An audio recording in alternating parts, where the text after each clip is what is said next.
Welcome to the Plato Paradigm, a paradigm shift in reading Plato's dialogues. Episode 6, Hippias Minor 364 C to D.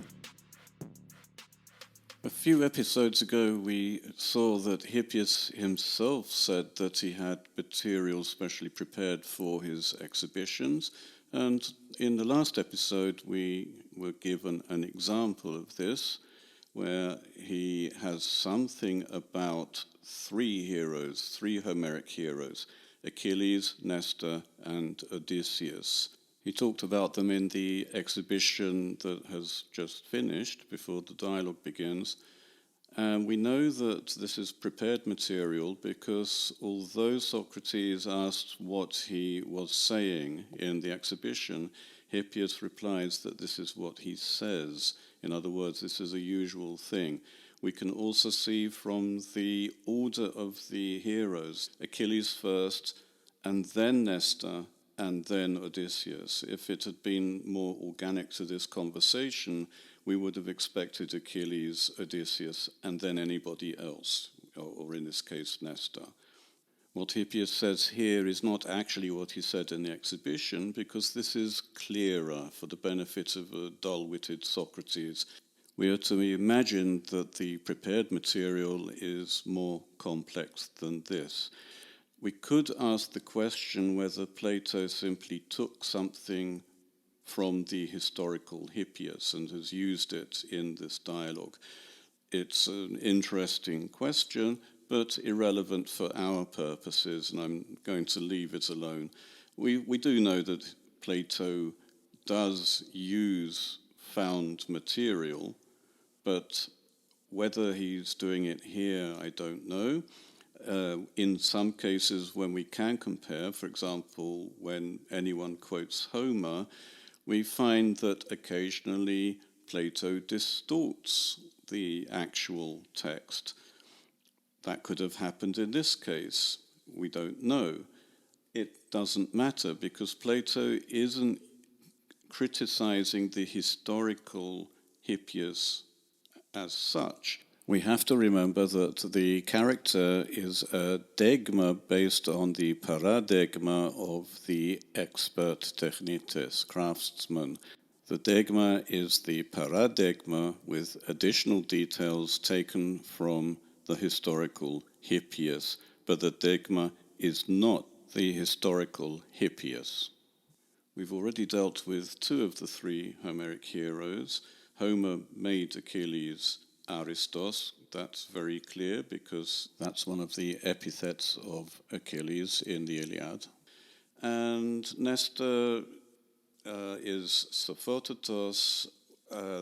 This is problematic because the word Sophos doesn't appear in the Iliad or the Odyssey, but I decided for you that Nestor is the oldest hero of all and therefore the most experienced, and in that sense may be considered the most expert at certain things. Fair enough. Now we come to the third hero, Odysseus, and according to Hippias, Homer made him the polytropotetos, the most polytropos. And before we even discuss what polytropos means, much turning I've called it, it's worth just looking at the first line of the Odyssey. Andra moi enne pemusa polytropon. That's not even the whole of the first line. Tell me, Muse, the man or the hero, much turning, polytropos. It's already there, the first line of the Odyssey. So this is highly uncontroversial. Homer made Odysseus the polytropos altogether. It's not even that he's the most polytropos, he's the only one who is polytropos. There are two main interpretations of polytropos, and the first one we see already at the beginning of the Odyssey, where we get an explanation for Odysseus being the polytropos. Many things happened to him after the fall of Troy. On his way back home, he suffers a lot of things, basically, and the whole of the Odyssey is about how he suffered many things, and then what happened when he got home, where he suffered even more things. Polytropos is a compound word. Poly is like the polymath or polytechnic. That poly is much or many. And tropos has something to do with, for example, the tropics or heliotrope. In the heliotrope, the plant turns towards the sun, and with the tropics, it's the sun itself which appears to turn back from going too far north or too far south in the summer and the winter, respectively, the tropics of Cancer and Capricorn. So tropos has something to do with turning. Polytropos, as explained in the beginning of the Odyssey, may also be translated as much turned. Odysseus is turned by the many things that happen to him. Whether the Homeric polytropos has the second sense is debatable, but it can be applied to Odysseus in that sense, which is many turning in terms of coming up with clever schemes, like the wooden horse. That was Odysseus. Not in the Iliad, though. And in the Odyssey, it is Odysseus who comes up with various clever schemes to eventually get back home and get back his kingdom. It isn't immediately clear in which sense Hippias uses the term. Clearly, he's basing the fact that Homer calls Odysseus polytropos at the beginning of the Odyssey. That is the reason why he can say that Homer has made Odysseus the most polytropos. But this doesn't mean that he's using polytropos in the Homeric sense. This is something that sophists do. They play with words. Yes, Homer has made Odysseus polytropos, but in what sense? That's up to the sophist. Whatever Hippias said in the exhibition, he has pulled through and made it very clear what he intended when he distinguished the three characters. This is very clearly conventional, rather banal, actually. So Socrates shouldn't have any problem at all with this. So let's see what Socrates says. Babaio Hippia. Oh dear, Hippias. This isn't very promising. Socrates is upset for some reason. This isn't very clear to him. So we'll have to see why. This is how he carries on. Arantimoi charissa iotoionde, meimu kategelan, e an mogis manthano talegomena, kai polakis aneroto. Would you oblige me to this extent not to mock me if I learn or understand with difficulty the things being said, and I keep on asking often. Alamoi pero praos tekaiukolos apokrinestai, but try to answer gently and with good nature.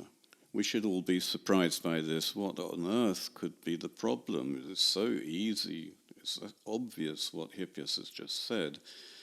And we're not going to find out yet. Hippias replies, Aisrongaran o Socrates alus men autat autopaiduo kai axio diat autachremeta lambanen autoste huposu erotomenos mesum gnoment echoimi kai praos apokrinoimen. Well, this is a really good answer, very impressive. It would be ugly, it would be low of me. And Hippias again says for it would be. In other words, he's saying, yes, of course, for it would be low of me, Socrates, if I educate others about these same things and I deem it worthy to take money because of these things, but I myself being asked by you, I wouldn't have an indulgence for you, and I wouldn't answer gently. That would be bad if I did that. In other words, I usually can do this, and I get paid for it. So with you, yeah, of course, I will be on my best behavior. This, again, is for the benefit of his potential students. And notice that he begins by saying it would be something. Before he said it would be a terrible thing, it would be a strange thing if I were to flee Socrates, given that I normally do the opposite when I go to the temple in Olympia. So it's the same pattern. It would be a bad thing if I do the opposite of what I usually do, when what I usually do is make a great name for myself or make money. And here is just Socrates. Come on, this should be easy.